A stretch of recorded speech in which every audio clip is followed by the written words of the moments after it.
Bem-vindo, querido irmão, bem-vinda, querido irmão, ao nosso programa Magnífica. Esse programa, através do qual a Academia Marial partilha com você essa alegria imensa de sermos todos servidores de Maria e com Maria servidores de Jesus. E a Academia Marial ela tem essa finalidade tão bonita por querer procurar conhecer cada vez melhor o coração de Maria para chegar ao coração do seu filho Jesus. A finalidade é sempre o filho dela, o nosso Redentor. E a gente vai conversar um pouquinho sobre esse mistério da redenção, sobre essa figura de ser mãe do Redentor.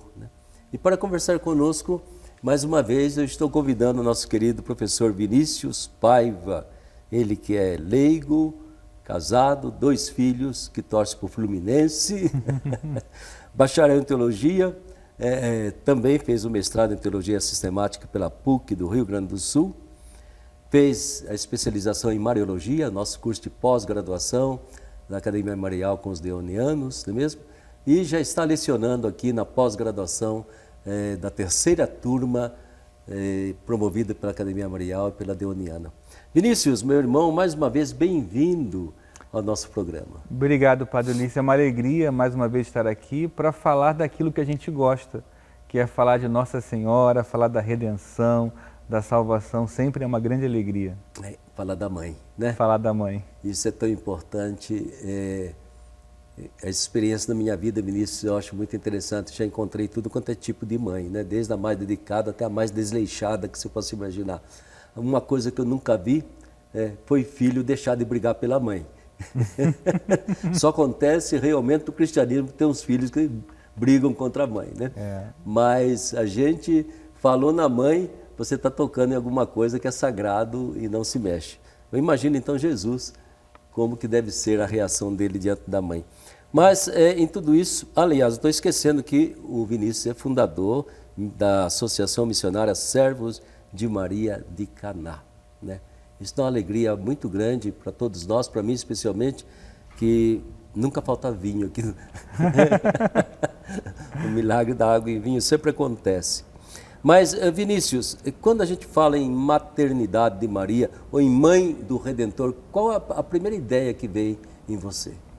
Sabe, Padre Ulisses, muita gente tenta ainda defender e postular o dogma da corredentora, que a igreja não definiu e não tem essa perspectiva. Eu acho que esse título, Mãe do Redentor, é mais importante, porque ela é a mãe daquele que recapitulou toda a história, naquela ideia de Irineu de Leão, né, da recapitulação. Sim. Ela é a mãe do Salvador, é a mãe do Redentor. Então a figura de Maria enquanto mãe do Redentor, ela tem muito mais peso do que simplesmente aquela que sofreu ao pé da cruz, entendeu? Sim, sim. Então o sofrimento dela é redentor porque é um sofrimento de mãe. Imagina uma mãe perdendo o seu filho daquela maneira, sabendo que ele é Deus, ele é o Filho de Deus. Então esse é o valor redentor dessa maternidade. E esse sofrimento não é apenas na cruz.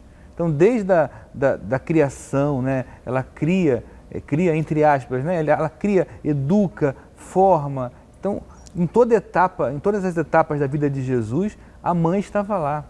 Ela não é mãe apenas porque gerou, porque uma barriga de aluguel. Não, ela é mãe em todo o tempo. Ela estava lá, ela sentiu, ela acompanhou, ela foi discípula do seu filho. E eu acho que é tão importante isso, né? Deus não usou Maria, né?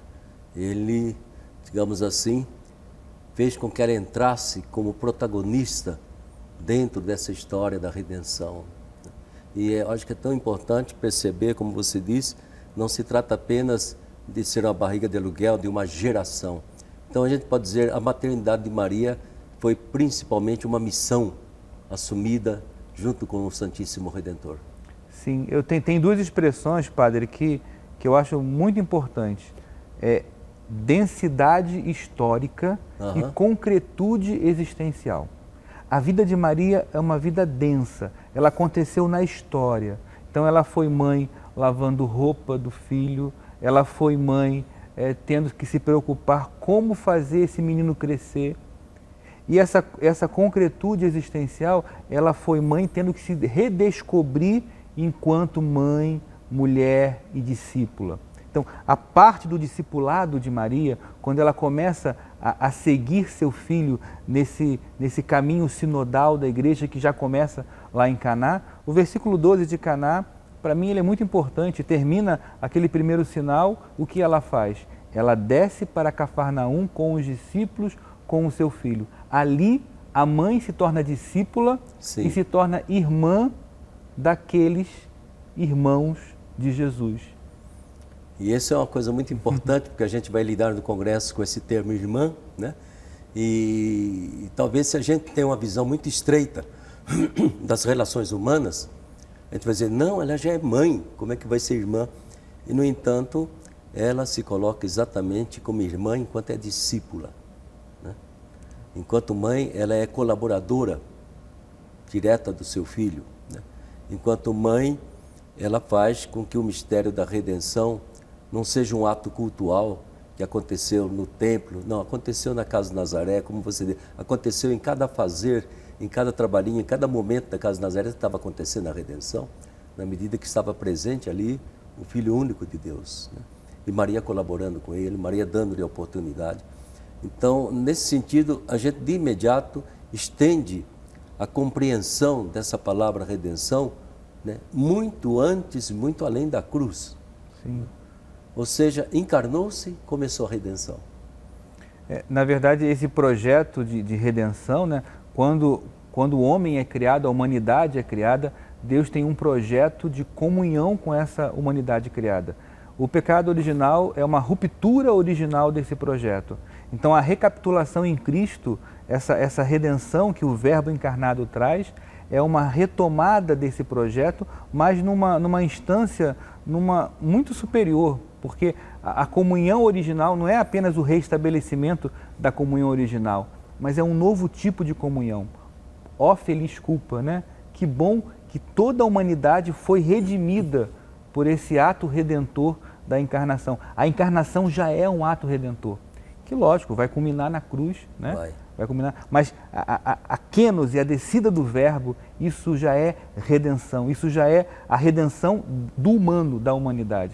A humanidade começa a ser redimida pela encarnação do Verbo, todos nós. Agora, depende de cada um abraçar ou não essa redenção, aquilo que já foi nos dado. Isso é importantíssimo, entende? Você afirma uma coisa que abre as portas totalmente do mistério da redenção, né? Porque a nossa tendência, Vinícius, até por isso que somos divididos em católicos, evangélicos, protestantes, ortodoxos, papapá, porque a gente gostaria de, digamos assim, pegar esse bolo e pegar o pedaço maior e falar, não, aqui a redenção está comigo, né? E de repente você, absolutamente, todos foram e são redimidos, né? Desde a criação, o Pai sonhou, e isso que se chama paraíso terrestre, né? Que essa comunhão ia ser vivenciada aqui entre nós, com a natureza, com tudo. E de repente a gente começou a dilapidar, sacrificar toda essa comunhão, fomos quebrando aos pedaços aquilo que foi criado para ser comunhão. Então, no fundo, nós todos somos redimidos exatamente, entende? Para que a gente possa entrar com o Cristo nessa nova comunhão, né?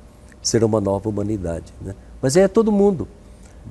E como a comunhão é de amor, a única possibilidade é que eu recuse. É verdade.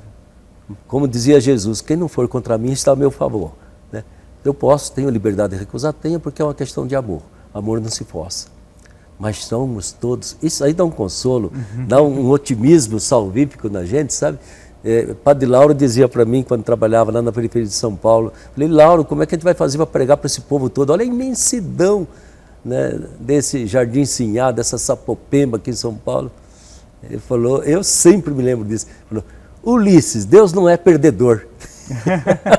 Esse povo todo está salvo, rapaz, ele tem seus caminhos, 1000 caminhos, esse povo todo está salvo, trabalhando, suando, lutando, né? Os defeitozinhos que eles estão são nada diante da graça redentora do Cristo. Eu achava assim, aquele otimismo dele tão bonito, né? Mas no fundo é exatamente isso. A redenção depende da misericórdia, do amor, da loucura que Deus tem por nós e não tanto da nossa colaboração, né? É a verdade. gente acolhe ou não acolhe? E você sabe, Padre Ulisses, que a mãe do Redentor, A gente acha que Maria é a nossa mãe, a mãe dos católicos. É. Mas quando chama mãe do Redentor, ela é a mãe daquele que morreu por todos. Exato. Porque redenção é para todos. Então isso cria uma certa solidariedade universal em relação à figura de Maria. Então, quando eu discrimino, eu não acolho alguém que não é da minha religião, que não pensa como eu, ou que é católico, mas pensa diferente, de certa maneira eu estou ofendendo a mãe do Redentor. Porque o Redentor morreu por todos e por cada um. Não por todos de forma genérica, mas por todos e por cada um. Portanto, cada um é importante para a mãe do Redentor. Isso é lindíssimo. Mas ela é mãe dessa natureza humana renovada, né? Essa humanidade de Jesus, aquela que não foi marcada pela negação do amor, aquela que não foi marcada pela mentira. Então, acho que é importante, ela é a mãe dessa humanidade, né? O Verbo eterno existe desde toda a eternidade, mas essa humanidade renovada, penetrada pelo Verbo, ela é a mãe, né? E se eu entro e quero participar dessa humanidade renovada, ela é minha mãe, necessariamente. É uma maternidade, então, que se estende, também ela, né? Como acontece com a criança, a gente nasce e não sabe direito quem é a mãe, vai tomar consciência mais tarde. Eu acho que isso é tão importante, eu acho que ainda há muito cristão que parece um bebezinho que não tomou consciência que tem uma mãe, né? Que está alimentando, que está cuidando. A maternidade de Maria, eu sempre fico pensando, às vezes eu falo com Nossa Senhora, será que a senhora não poderia fazer da casa de Nazaré o nosso ponto de encontro como seres humanos, como cristãos? Porque enquanto a gente tem mãe, os filhos todos costumam se reunir, mesmo os mais diferentes e difíceis se reúnem, né?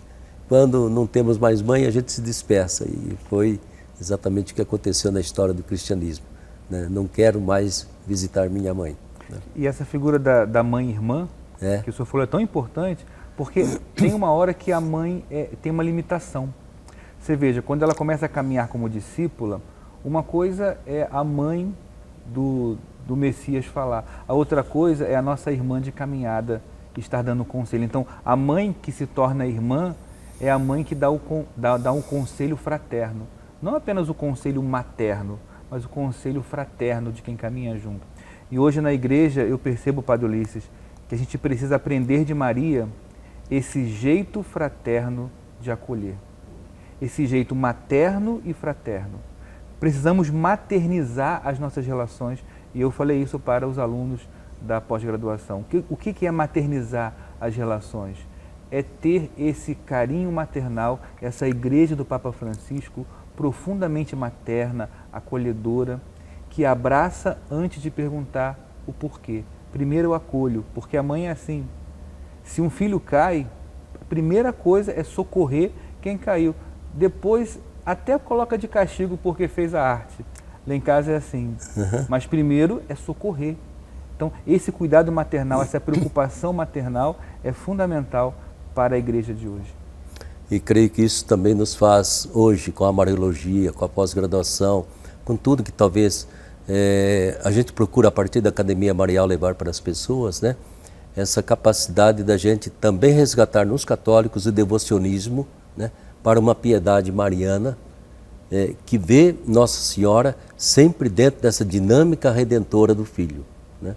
E não como uma devoção, um recurso à parte para que a pessoa possa fazer suas promessas e, sei lá, às vezes até negociar um pouco as graças, né? Eu creio que a gente tenta fazer essa conversão para que Maria não seja uma compensação a partir de uma ideia erradíssima de que Jesus seria um tanto quanto inacessível. Ele é rei, ele é o Senhor. Não existe isso, né? Não existe isso. Então, mãe e filho, filho e mãe estão ali sentados juntos, exatamente porque a essência da divindade e da redenção, você acentuou muito bem, é a comunhão. A comunhão. A comunhão. E nesse sentido, mais do que rezar para Maria, que é importante, é rezar com Maria. Uhum. Porque ela nos ensina a rezar com amor e no amor. Então, Maria no desígnio salvífico, no plano da redenção, essa figura singular que a Lumen Gentium vai colocar para nós, ela é uma criatura singular, mas é uma criatura. É a mais bela, a mais linda das criaturas. E o que nós podemos aprender de Maria? a capacidade que ela tem de entrar em comunhão com o projeto redentor de seu Filho. E isso vai culminar na glória. O que Maria faz hoje na glória? Vive de maneira plena essa comunhão trinitária e vem até nós buscar, nos ajudar a nos lembrar que nós precisamos fazer esse caminho redentor da comunhão, que é do amor. Vinícius, acho que isso nos leva também, estava pensando agora, a gente a purificar um pouco as ideias da gente. Nós trabalhamos e refletimos e fizemos teologia demais em cima de certas categorias de cultos pagãos e cultos lá do Antigo Testamento, em que o que importava era o sacrifício para aplacar a ira divina, entende? E ficamos ainda muitas vezes olhando para a missa como se fosse um sacrifício para aplacar a ira divina contra os nossos pecados, né? Que é um reducionismo terrível, né? Da beleza, da maravilha, da redenção, que não se trata de sacrifício pelo sacrifício, se trata do sacrifício para construir comunhão, para dar de comer a sua carne, falava, entre na minha humanidade, penetre no meu ser, entre na minha comunhão com o Pai e o Espírito Santo. Então, a redenção, ela não se explica pelo sacrifício, sim, mas pela comunhão. É bonito, padre, que essa palavra salvação, né?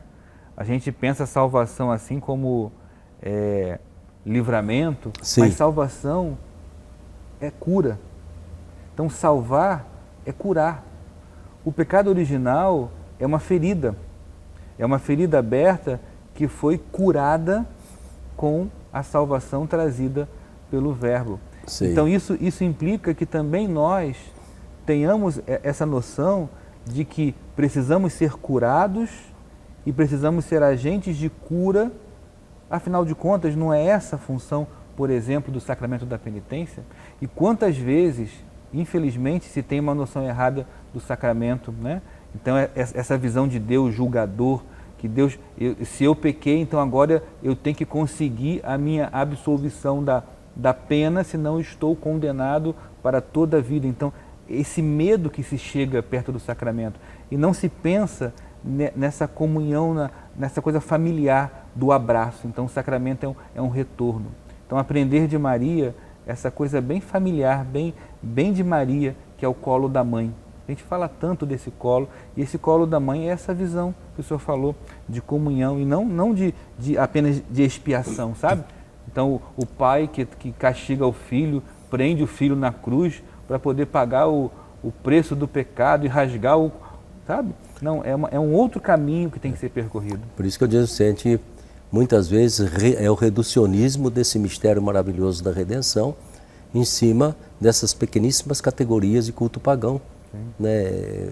Chama leite de Procústo. Você vai cortando a maravilha para ficar desse tamanho e colocar dentro daquela caixinha que é o nosso sacrifício na área do altar. Você não imagina como é que eu discuti com o pastor sobre o altar central da Basílica, que ele queria que fosse uma área do sacrifício. Eu falei, isso aqui é mesa da ceia, é mesa de encontro de irmãos, é ao redor dela que a gente se encontra. Deixa a área do altar lá para os pagãos e qualquer outra coisa. Mas a insistência nisso foi muito importante, tanto assim que nós separamos demais o sacrifício da missa do mistério da ressurreição. Sim. E não pode, absolutamente, né? Não é possível isso. Mas enfim, a gente vê que se o mistério da redenção é um mistério que vem desde a criação e vai até o final dos tempos, né? Um arco imenso de presença de Deus, se Jesus é aquele Filho de Deus e Filho do homem, capacidade de nos redimir e capacidade também de, digamos assim, nos integrar nele, né? Se tudo isso acontece, significa que Maria, de qualquer forma, ela esteve presente desde o primeiro instante em que Deus planejou a redenção. Ou seja, aquilo que é descrito no Gênesis realmente se refere a Maria. É verdade. O senhor usou uma palavra importantíssima para a teologia, integrar. Então, a figura de Maria é uma figura que integra, ela é uma pessoa íntegra em Deus, e ela é uma figura integradora. E nós precisamos de um cristianismo íntegro e integrador. Esse é o ponto, Padre Ulisses, esse é o ponto. Vinícius, tudo que a gente tem conversado nos leva sempre àquele desejo, aquele sonho, que eu acho que é o sonho de Deus também, de que realmente a nossa fé seja uma fé em direção à comunhão, né? E a nossa vida eterna vai ser comunhão. Eu fico imaginando a hora que a gente puder mergulhar nessa relação infinita de Pai, Filho e Espírito Santo e a gente poder estar lá dentro, né? Isso não traz para nós, então, uma consequência muito importante que talvez a gente nem sempre esteja tão consciente, né? Quando Jesus insiste no mandamento do amor. É o testamento dele, né? Por quê? Porque Jesus não está ali a fim de exaltar uma instituição, uma grande estrutura. Ele nos revela realmente aquilo que Deus é relação.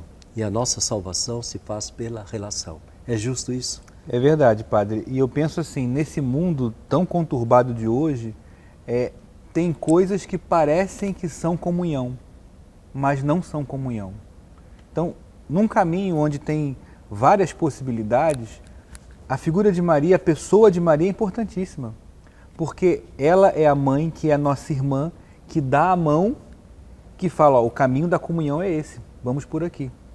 Às vezes, a gente acha que está se relacionando com a vida, com o cosmos, com os irmãos, mas aquele caminho é um caminho que não vai levar a lugar nenhum.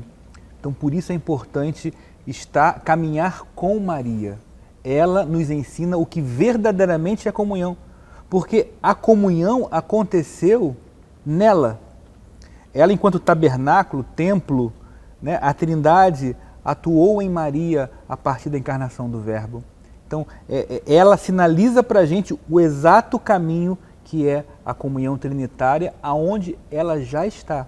Eu sempre falo, padre, Nossa Senhora, ela é o que nós seremos e ela está onde nós estaremos. E ela vem dar a mão e fala, vamos junto. E creio que isso nos leva já a uma reflexão que fizemos no congresso, né? A relação de Maria com a Eucaristia, exatamente porque ela viveu o significado mais profundo da Eucaristia, que é a comunhão. Ela viveu em comunhão, ela é uma mulher eucarística, totalmente, né, naquilo que é a essência do que Jesus deixou para nós. Tomai, comei, tomai, bebei. Ou seja, eu quero que você se transforme em mim, penetre no meu ser, como eu penetrei na humanidade de vocês. E realmente, então, você diz assim, toda a nossa fé cristã, católica, como também eu diria a fé de outras crenças que conduzem à comunhão constantemente, né? De alguma forma estão dentro desse grande mistério da redenção de Jesus, né? É verdade, Deus escreve certo por linhas tortas. E às vezes a gente entorta mais ainda a linha, mas aquela linha vivida pelo prisma da comunhão, dessa graça redentora, porque todos nós somos redimidos em Cristo, pode nos levar, ainda que por caminhos mais longos, nos levar a essa comunhão trinitária. Então é importante destacar que ela é a mãe do Redentor, ela é a mãe dos redimidos, porque os redimidos, o Redentor veio para redimir. Então nós somos os redimidos, ela é mãe de todos e de cada redimido. Padre, isso tem um alcance universal e isso é importantíssimo.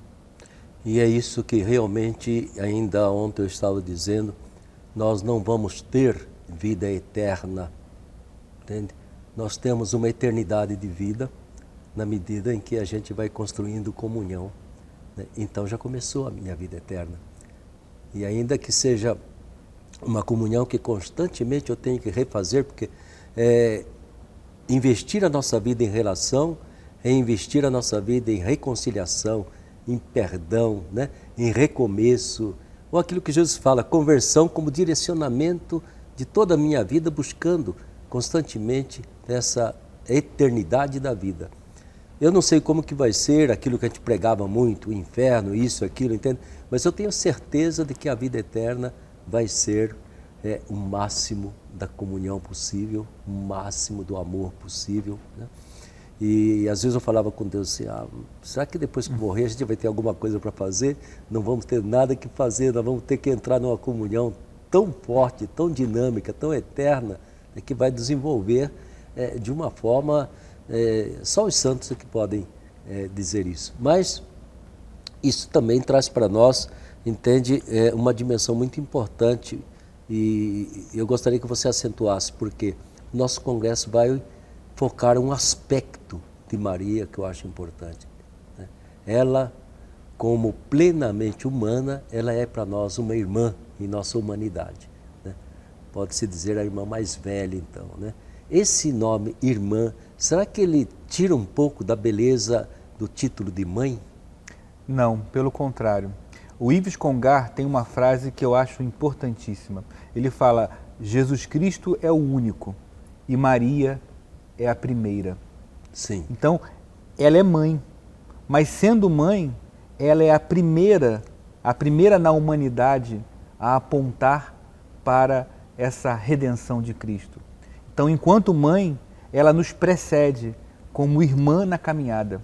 Então, essa mãe, irmã, quantas vezes, padre, uma mãe precisa se tornar irmã para poder ajudar o seu filho e a sua filha? Verdade. Faz parte da pedagogia materna.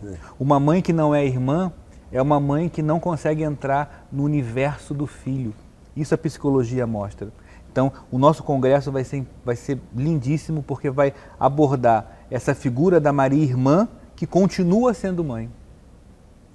Continua sendo mãe e, ao mesmo tempo, provoca em nós o desafio de a gente se tornar irmão e irmã um do outro, nessa desafio da fraternidade humana que o Papa tanto sonha com todas as religiões, com todo mundo, uma fraternidade. Ou seja, o mistério de Cristo, o mistério da redenção, né, ele é muito mais amplo do que esse sacramento que é a igreja, sinal da união com Deus, sinal da união entre nós, né? Então a igreja, Deus coloca assim, aquilo que deveria ser um farol, um sinal, né, um convite imenso a toda a humanidade para viver exatamente a finalidade última de todo o mistério de Cristo. Se eu pudesse resumir uma frase, eu falaria assim: olha, Maria, a mãe do Redentor e a irmã dos redimidos. Que beleza. Muito bonito, viu? Quase que dá vontade de colocar lá dentro do congresso. Enfim, olhando finalmente toda essa questão, mãe do Redentor, né? Para nós redentoristas é muito fácil, porque o nosso lema é dar a vida pela copiosa redenção, né? Junto dele a redenção é copiosa, e Santo Afonso desde o início ele tem a Maria certamente, né, aquela que me faz dar uma resposta a esse amor redentor do Cristo. Sem ela eu nunca consigo dar uma resposta suficiente. Com ela, ela me ajuda, né? E ele integra totalmente, sem chamar Nossa Senhora de corredentora ou qualquer outro título, ele integra Maria toda nessa obra da redenção pelo amor e levando-nos à comunhão. Terminando, mãe do Redentor. O que mais que você gostaria assim de finalizar dentro desse tema? Padre Ulisses, eu acho que a mãe do Redentor, ela tem muito a nos ensinar a nos preocuparmos com todos os redimidos. É não perder a dimensão universal do cristianismo e do plano da redenção. Não é para o nosso quintal, é para a humanidade. E o Papa Francisco tem nos dito isso. A mãe do Redentor é a mãe de todos e de cada ser humano na face da terra. E aí está o grande sonho, né, que o Papa coloca a gente nesse caminho da igreja sinodal, fazendo com que essas várias diferenças e de vez em quando divisões que nós temos, que elas saibam deixar esse lado do diferente, né, e apontem para o lado que é a essência da nossa caminhada como seres humanos, como cristãos, como católicos, que nos tornemos mais humanos na medida da humanidade de Jesus, que nos tornemos mais fraternos, não é mesmo? Na medida de que somos, diz ele, estamos todos na mesma barca e somos uma só raça criada por Deus. Finalmente, eu acho que é importante, a redenção, você dizia, começa na criação e vai terminar lá na parousia, no Apocalipse, né? Estamos caminhando, estamos em processo. Estamos em processo. Eu tenho otimismo, Vinícius, de que Deus a cada geração Ele vai fazendo a humanidade progredir, com todas as falhas, mas a cada geração, aí eu tenho, se Deus terá paciência de muitos milênios para fazer o ser humano se humanizar, né, e chegar à imagem de nosso Senhor Jesus Cristo. É isso aí. E Maria caminha conosco, ela vai nos ajudar e nos ajuda nessa caminhada. Tá bom. Tá aí, meu irmão, muito obrigado pela sua presença nesse programa Magnífica. A gente espera que tenha ajudado você a refletir um pouquinho, entende? E deixe o coração bem aberto, como era o coração do Cristo. Deixe também a sua mente de cristão, de católico, bem aberta, entende? Porque é importante que a gente caminhe em direção à comunhão. E quem estiver fechado em si mesmo, bloqueia esse espírito de comunhão que está o tempo todo sendo invocado. Nunca se esqueça, em cada oração a gente está dizendo sempre na comunhão do Espírito Santo. E Ele está trabalhando em você, trabalhando em mim, trabalhando em toda a humanidade. Fique com Deus e com a bênção da Mãe Aparecida.